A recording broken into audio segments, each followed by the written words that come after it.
Hey, good afternoon, everybody. We'll let folks come in and get settled before we get started today.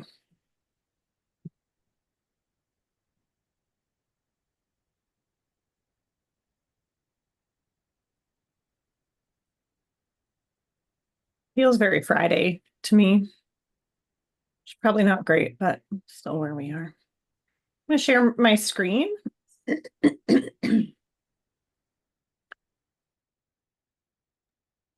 Excuse me.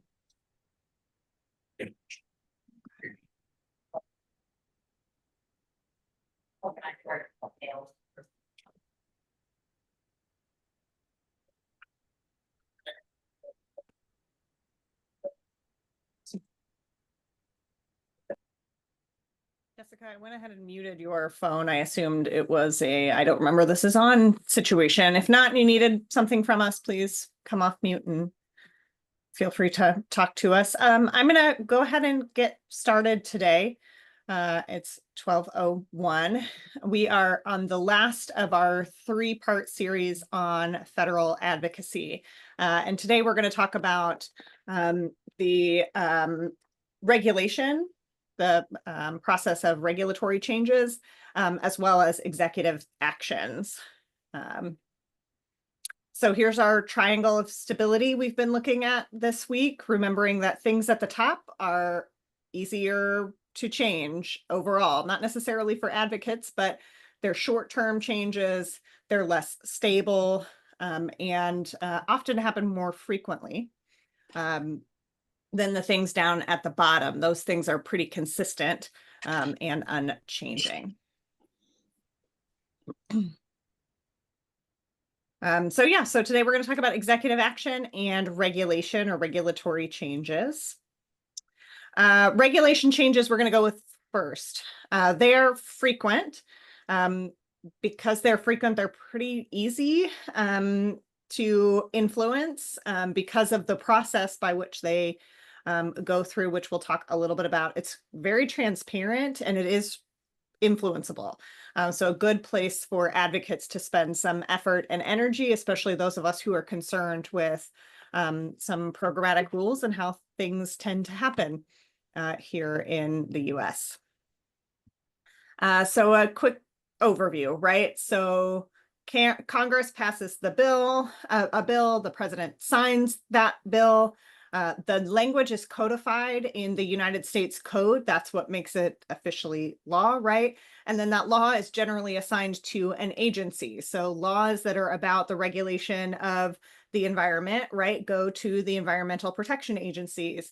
Laws that are about our criminal code go to the Department of Justice. About programs and services for healthcare or, those types of things are going to go to HHS. Then regulation is what sets the specifics of the law. So the program authorization is usually sort of an overview, right? This is kind of the goal. This is kind of what we want to do. This is, the overview. But the actual intricacies of how that program might operate or how that law might show up in our communities, those are set through regulation.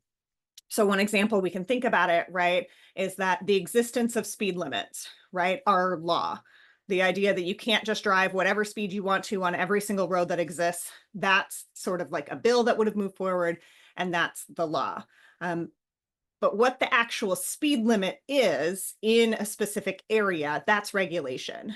It's not a perfect example, but that's how we can sort of like think about what the regulatory process looks like within our community environments. So again, here is the process sort of laid out in much more complicated steps. When I originally pulled these, they seemed a lot more clear. So hopefully they don't look quite as blurry and jumbled on your version, and I'll find a better copy for the slideshow before I send that out. But you see the initiate action, develop proposed action, develop final action of the regulatory process. And we're going to go through each of these steps one by one. So we'll start with this section that's initiate action. In this slide, it says initiate rulemaking, prioritize, plan, and approve, and then identify issues and gather data.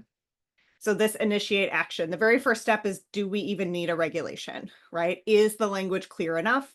Are there going to be questions? Are there things up to interpretation? Are there things that we need to decide? Do we need a regulation? Usually we do. Sometimes theoretically, they might decide they do not, right? So what type of questions do we need to answer? What do we need from the public to be able to answer those questions or other data sources? And who should be empowered to make final decisions? All happen sort of during that initiate action conversation. So basically, what do we need regulation to decide or dictate for us? And what kind of information might we need in order to get there? The next step is to develop a proposed rule. So if you remember yesterday, we talked about the OMB, the Office of Management and Budget.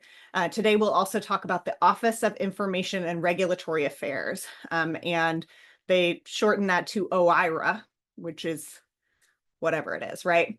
So those agencies or those offices work with the agency to sort of develop some language that might be a starting place. They'll write a preamble, they'll write the proposed language, and then that's reviewed by lots of folks, different agencies that are impacted by that regulation, the executive branch, outside organizations, inside organizations, right? Others, lots of folks are involved, ideally, in the initial writing of that first proposed rule. The final proposed rule then is published in the Federal Register as a notice of proposed rule making.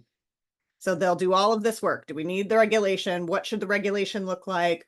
The preamble of like why, and then they'll publish that proposed rule or regulation on the Federal Register.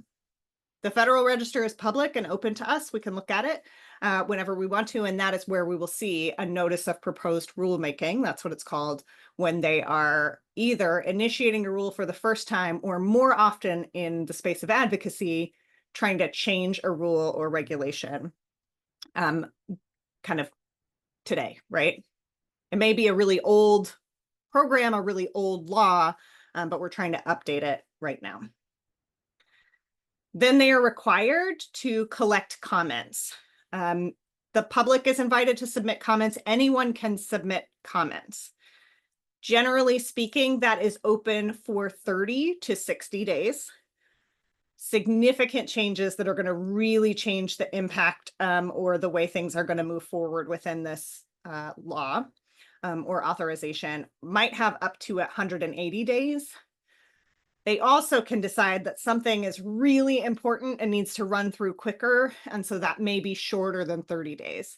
It is less common to be shorter than 30 days, and I've only seen it a few times, but it is a thing that's available if they decide that that's what they need, right? The agency has a lot of flexibility in sort of setting and dictating that process. Here's the thing about the public comment process. Anyone can submit public comments. The public comment process is not the same, however, as like a visibility campaign usually is, right? And so we're going to talk in a moment about how to best submit comments that are going to be the most effective and useful. Then they'll move into the final rule stage. The agency is required to review every comment. They have to read all of them. They are required to respond to significant arguments that might be made within those comments, every single one of them. So, if I say that this is going to increase, some sort of problem and I can show that that's true, they have to prove that the way that they've written the language is going to either eliminate or reduce that issue, or that they have thought of another way sort of to respond to that. They can't just be like, that comment is stupid, right? They have to actually do the investigation, do the research to be able to respond to each of the comments that are made, and especially each argument within those comments. The agency will file their version of the final rule and responses to comments also in the Federal Register. And I am realizing that in my prep work this morning, I did not pull up the website for the National Register. So hopefully Mallory's on here. I think she might be able to grab it quicker than I can. We'll see who can Google the fastest.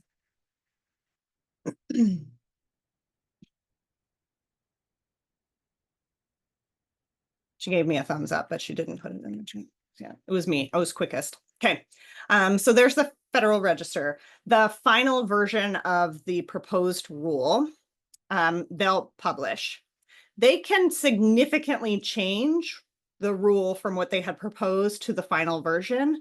They can also withdraw it entirely. It's very rare, but theoretically they could leave everything in if they feel like they can respond to all of the comments adequately, or that the comments are not influential enough to have required a change in the language.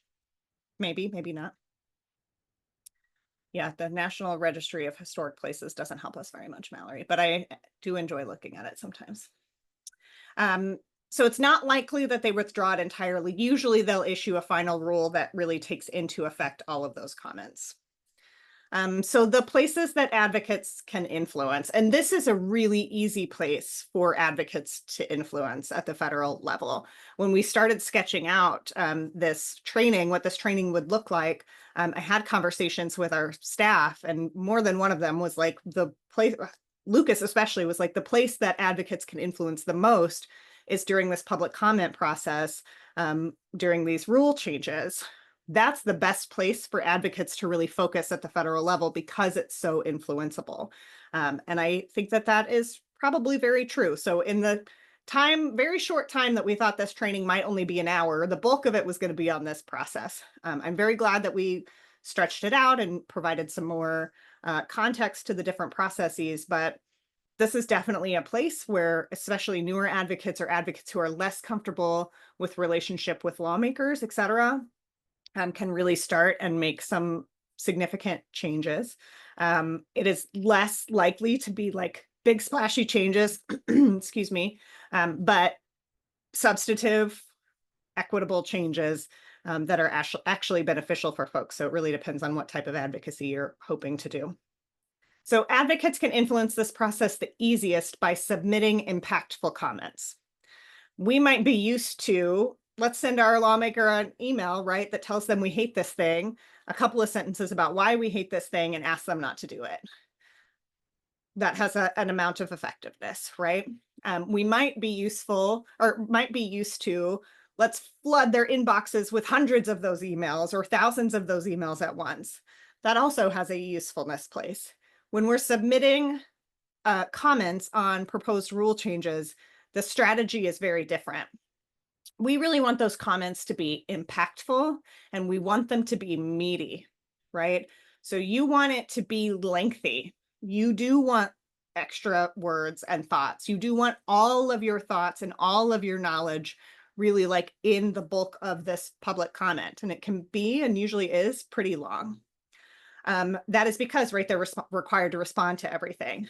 You can and should cite a lot of sources. Your data set might be, one set of proof, but find other types of data that also support the points that you're trying to make. One of the things about this process is they are required, right, to look at all those data sets. They're required to look at all the sources that you're providing.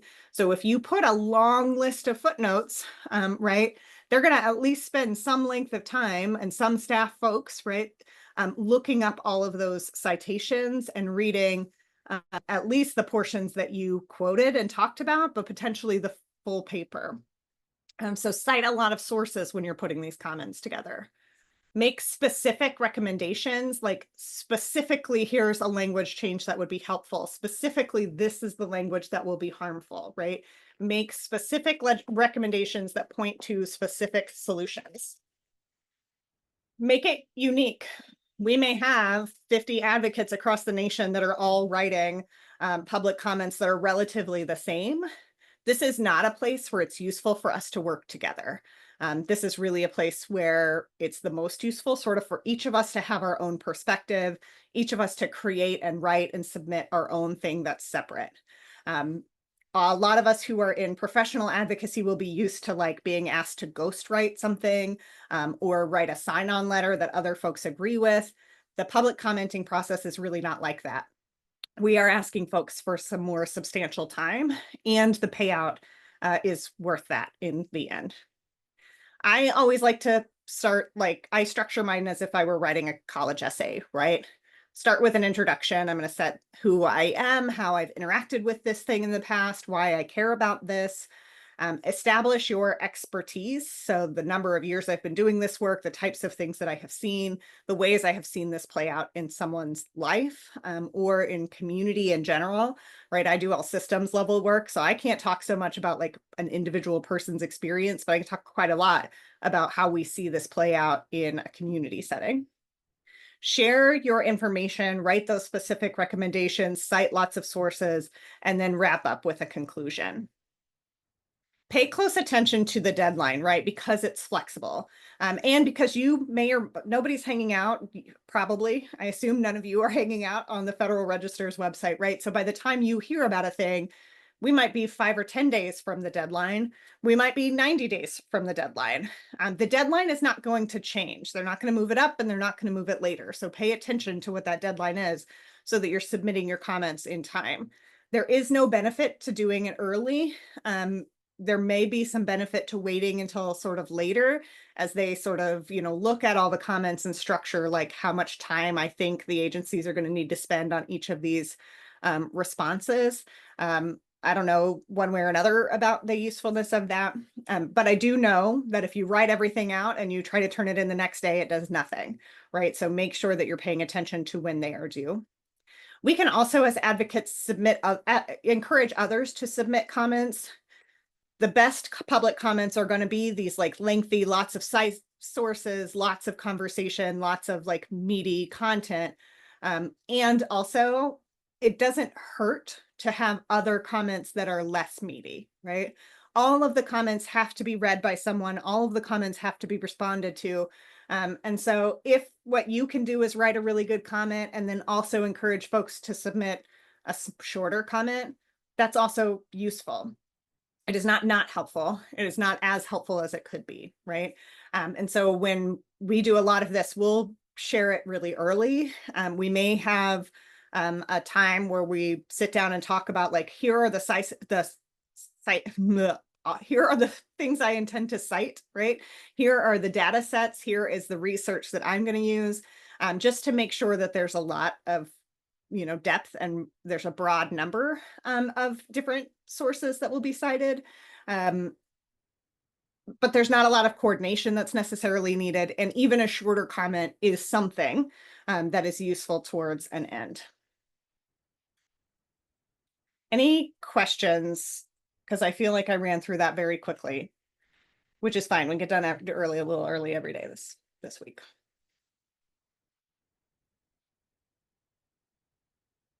I feel like the most questions are going to come sort of as we get into executive orders and executive actions. I'm going to give folks some time to do that. Hopefully you opened up the Federal Register website and can kind of see the different places where you might find the things that you're looking for. I think down here at the bottom or in the middle here where there's like sort of the executive orders that have been published, the notices, proclamations, etc. It's under notices that you'll find that those proposed rule changes.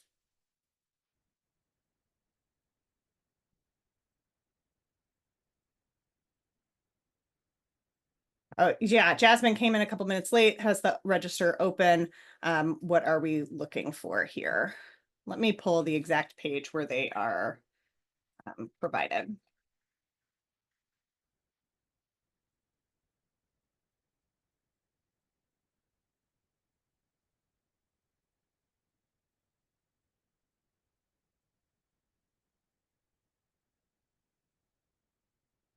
Sorry, I spent a bunch of time this morning pulling all of the stuff that I want to share with you about executive orders and skipped over here.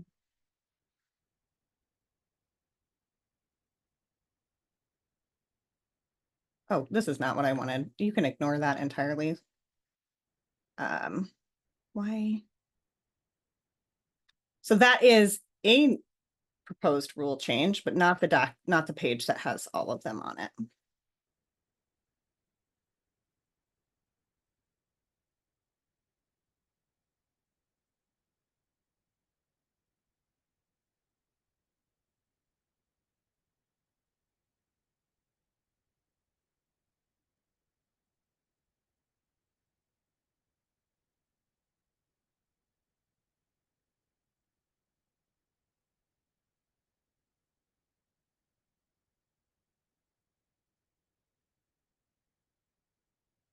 Well, it's really not doing very well for me. Oh, that's a good question too. Do I have examples of like more meaty regulation comments? I do.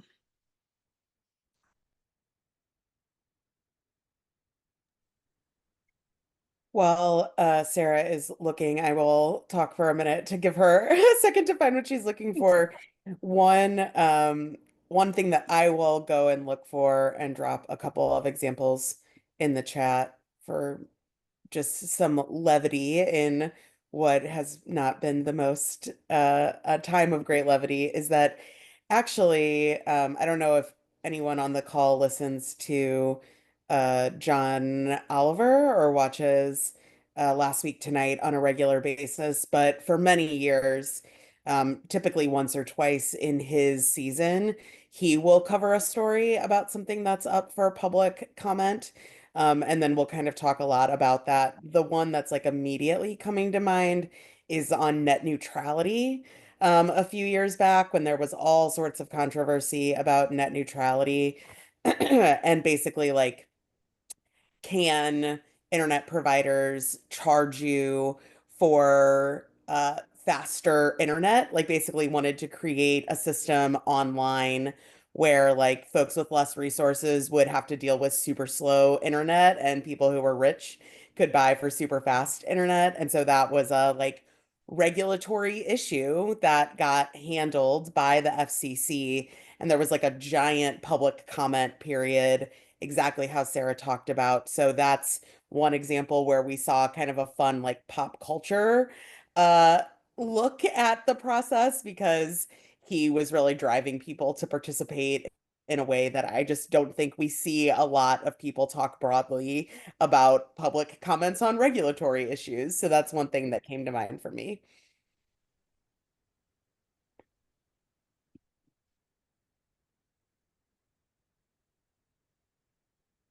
That is absolutely correct. I'm going to share my screen here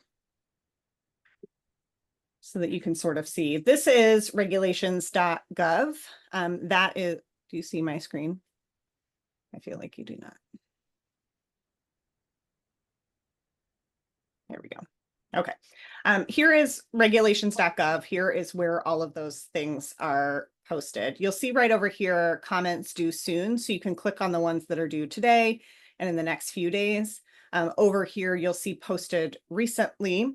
So you'll be able to find like today. A lot of these things are not notice of public comment periods, but they are these like this rule. These are the final rules that are due.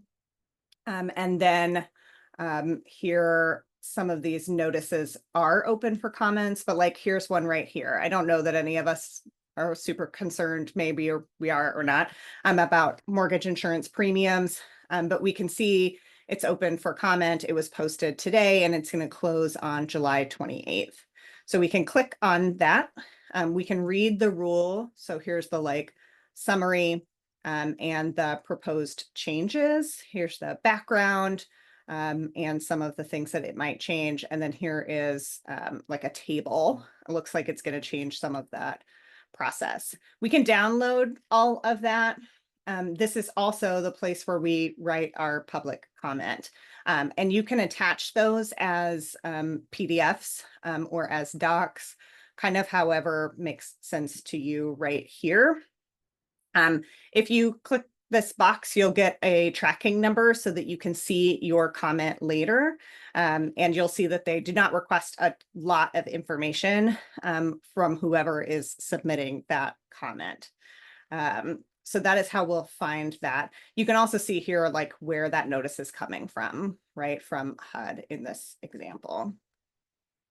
So this is still, we can also sort of search older. This might still be today, posted today. It doesn't help us very much.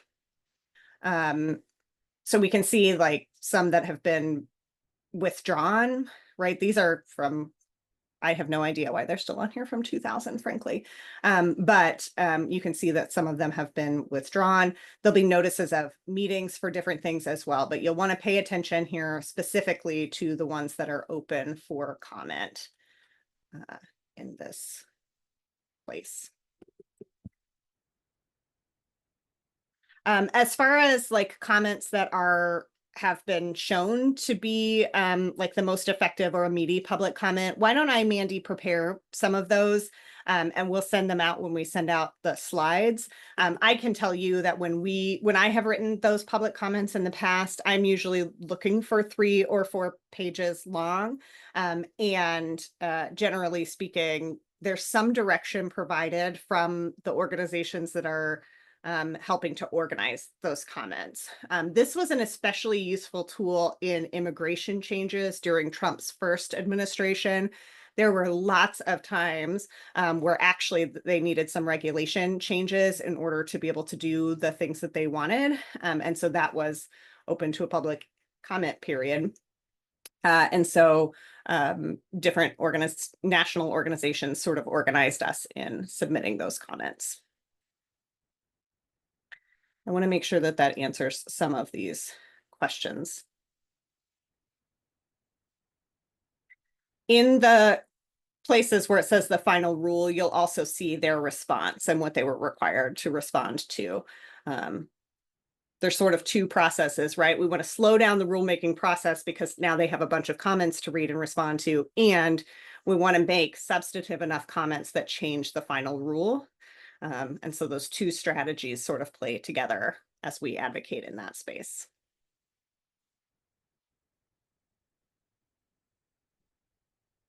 Also, the regulation.gov did not say submit your comments on deregulation last year. So that felt very interesting to me when I was doing some of this research.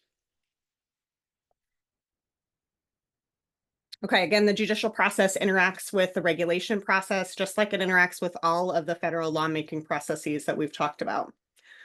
Courts do have a lot of say, mostly by establishing precedent, right? So if rules are going to go against precedent from other cases or other times that the agency has been brought before the judicial review process, that it helps us with our argument, right, that they shouldn't make this change, they shouldn't do this thing or that thing, because it's already been established in precedent that this will not be allowed. New laws, right, as they are published, they can be up for judicial review as long as there's a case by someone with standing brought against those laws and those changes, even if it's made it through the entire process and the published final rule. If we think that there's something in there that is against the law or against prior precedent, there can be a lawsuit brought against it. As per everything we've talked about and we'll continue to talk about, I can't file a lawsuit because I disagree with a law. I can't file a lawsuit because I don't think that they took my comment seriously enough. I can only file a lawsuit if I'm a harmed person, right? If I can show that this policy or this law has harmed me in some sort of way. That is why often Empower might assist with lawsuits, but we are not always necessarily able to be parties to those lawsuits because we have to show that we've been harmed in some sort of way. And so that is true as well with this regulatory process.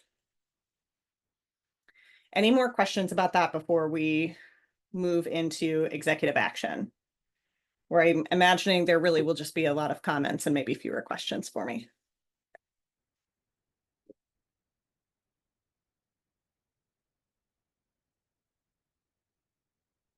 Excellent.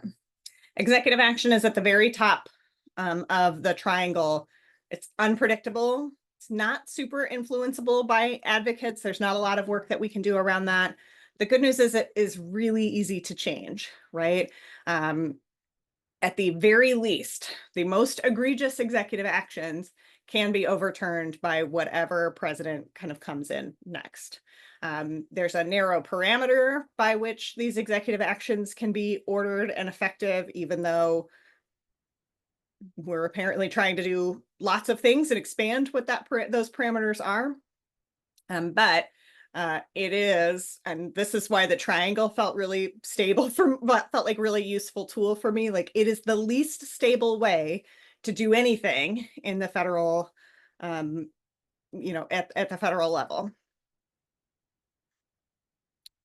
So every executive order is an executive action, but not every executive action is an executive order. So the first thing to think about is like what the differences are, and what we're really reading and whether or not it's substantial for us to look at. Executive orders have full force of the law, but they can't supersede the Constitution or current law.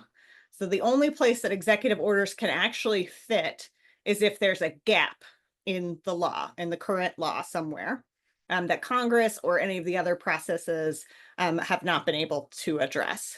That is the only place that executive orders are supposed to be and are legally, right?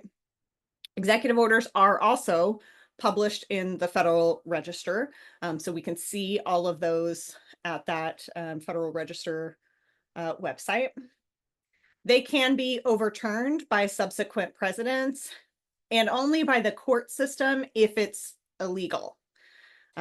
Congress can't really come in and say, a thing to overturn an executive order, though there is some wiggle room within that.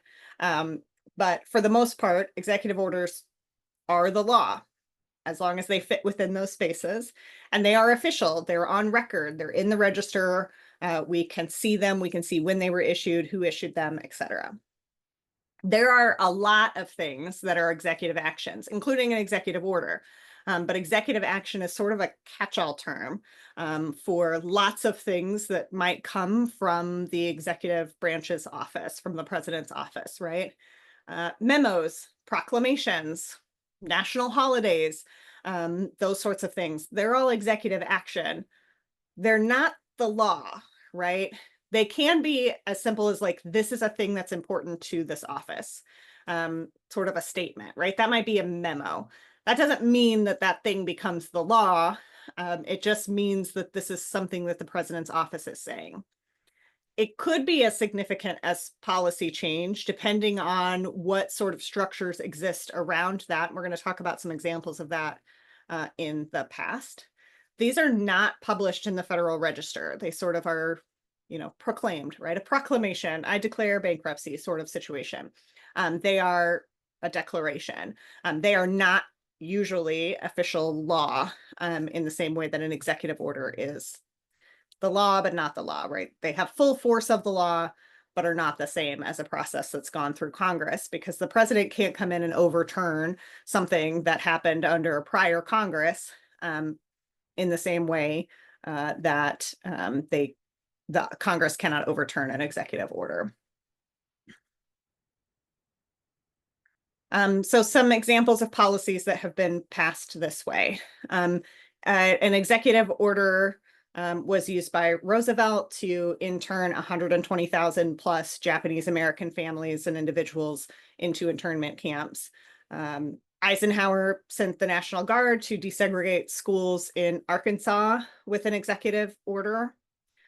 Bush created the Department of Homeland Security. That was an executive order, right? So we can see that like these have full effect of the law, can be overturned, and are substantial, right? Sometimes executive actions are not super important, but they can be pretty significant policy changes.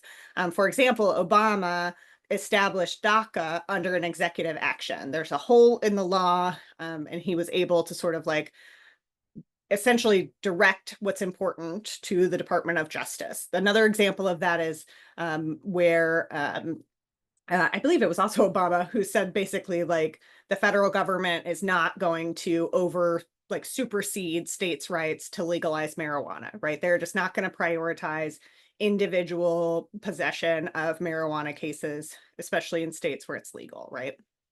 That's an executive action. This is the thing that's important. This is a priority, and this is not.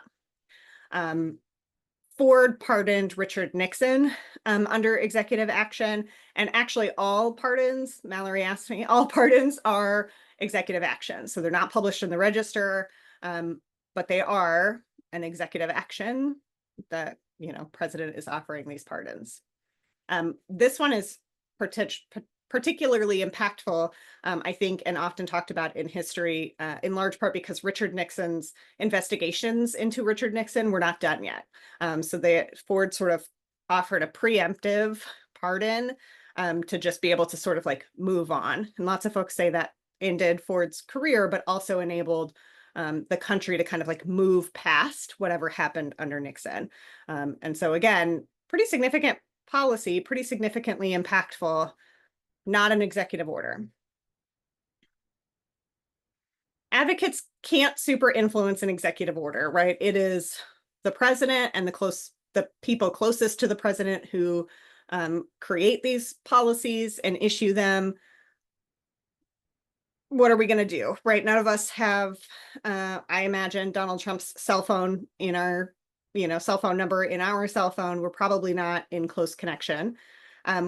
However, we can, as advocates, participate in lawsuits that might come against these executive orders, of which there are many right now. You also can advocate to Congress. Like, this is not a thing that's important to us as community members. This is something we want addressed, right? Those sorts of things. So we can talk to Congress and really like encourage them to examine this more closely or really rethink these policies.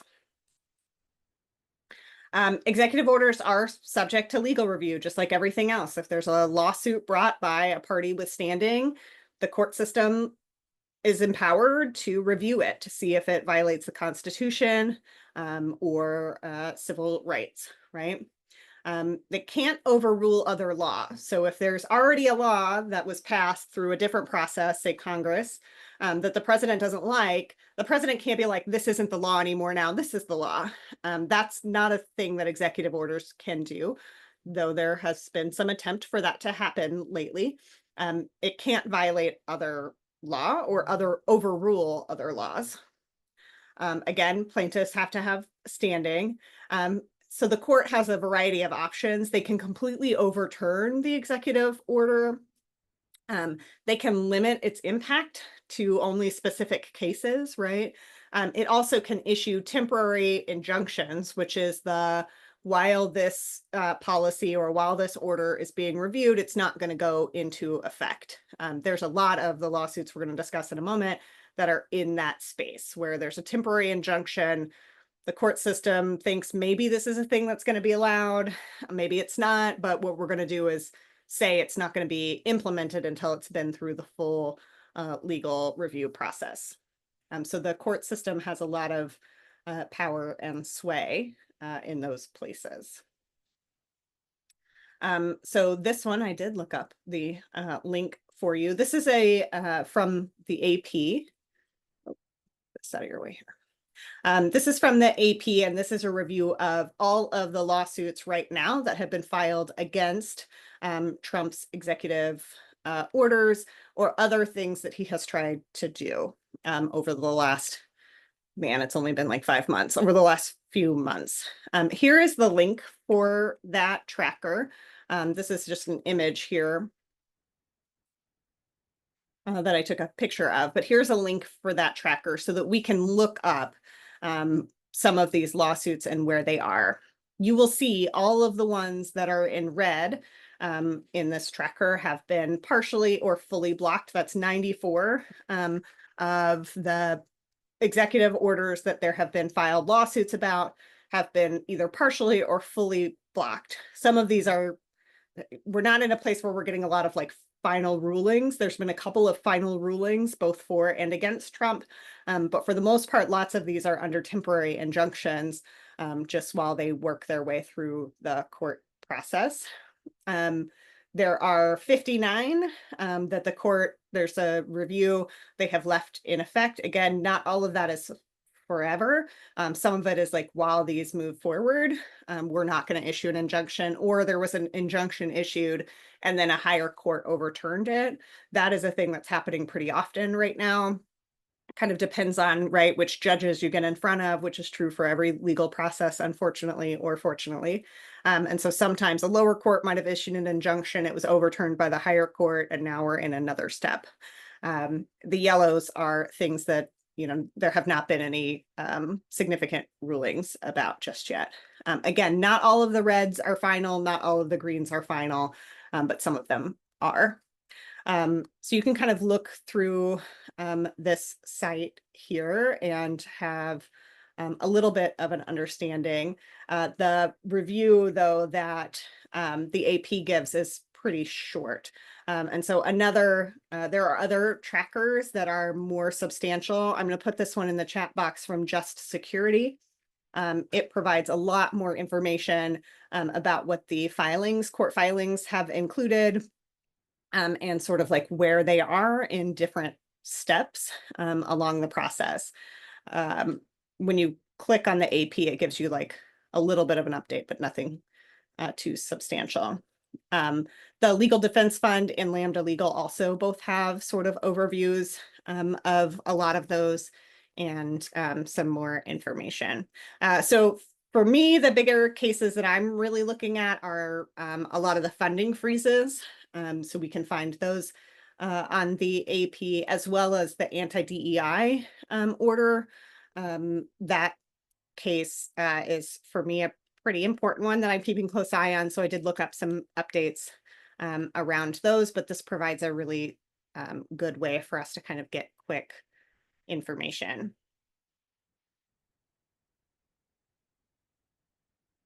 During the first few weeks of Trump's term, right, all of the conversations I felt like I had in the nonprofit and advocate space were like, what are we doing? And all of mine were just like, we are staying calm and discerning, and we're really thinking about the way to respond here, and we're going to follow the court system. And so the court is telling us the things that really we should really be stressed about, and the things that are not super likely to last. So I want to give folks a couple minutes to sort of like review those resources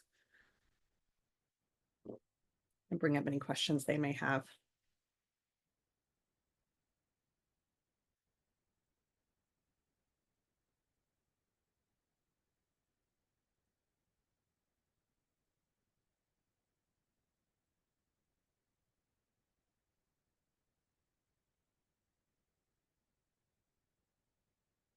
Okay.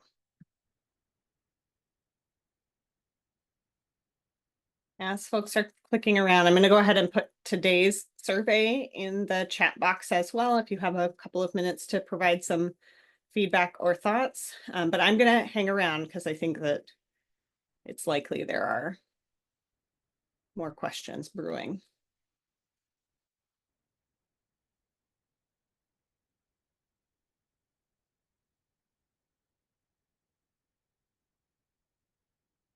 Oh, Trisha says, can you advise how to bring a suit for a legal change? Yeah, Empower Missouri has been involved with lots of those, given our specific space in the field of advocacy. So attorneys have to bring those cases.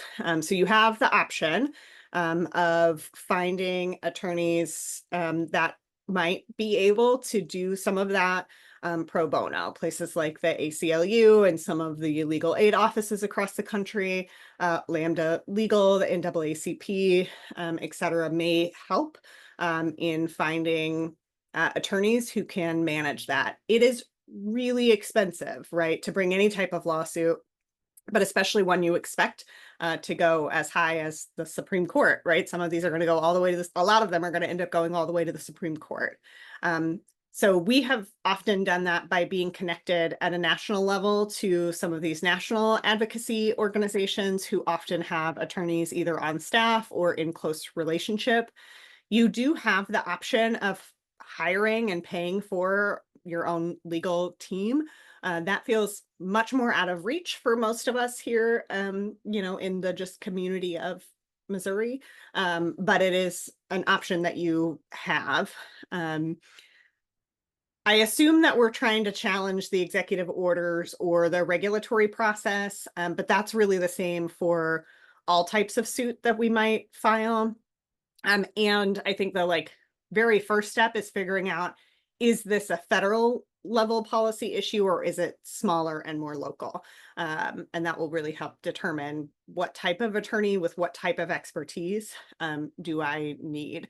It is not easy to bring a case to either the Missouri or the federal Supreme Court. And so finding folks who have that experience is pretty important. State and municipal tenant housing issue. Trisha,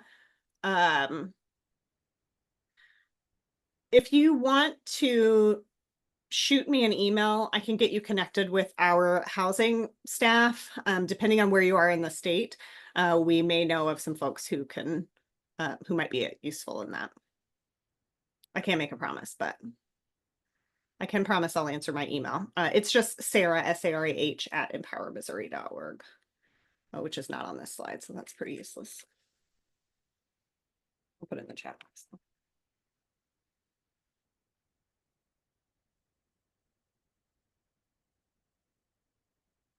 Yeah, Trisha, shoot me an email. We might be able to connect you with somebody.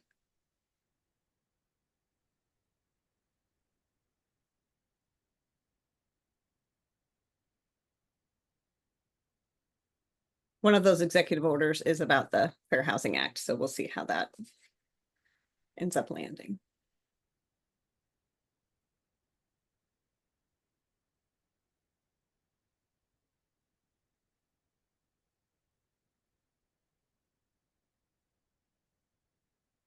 Any other thoughts, questions, concerns?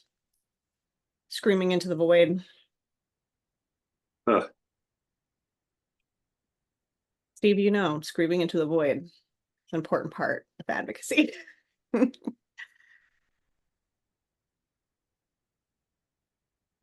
Hey, Sarah, can you hear me? I can. All right. Well, I'm just by mic. Other people couldn't hear me. Thanks. Yeah.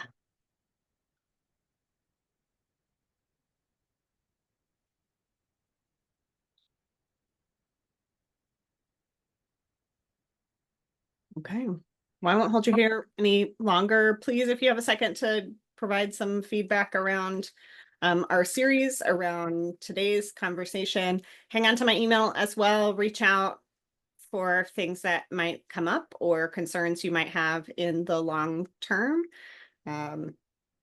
Absolutely take a look at regulations.gov and spend a little time browsing around, see about proposed rule changes that you care about, and make sure that you're staying in contact and touch with our 3 coalition issue areas.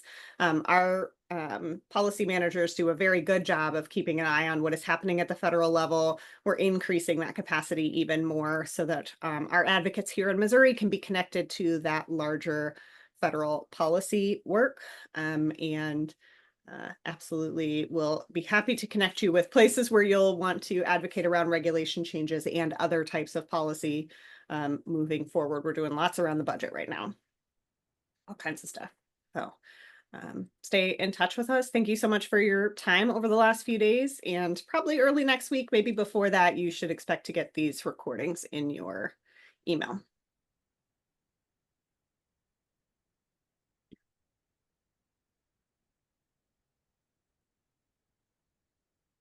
Oh, that's right. So you can't, I wanted to, before everybody leaves, I got flustered for a moment. If you go to that regulations.gov, you can look at recently published comments. And so that might be a good place to start as you're looking for examples of comments that feel useful and thorough to you. So here's the webpage, the homepage right here, and then you click here on comments. And you'll be able to pull those up around the different things that they are submitting comments around.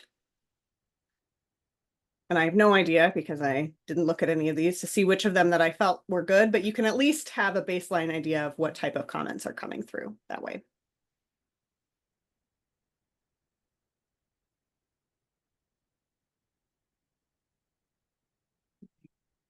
Excellent. Thanks, everybody. Appreciate you.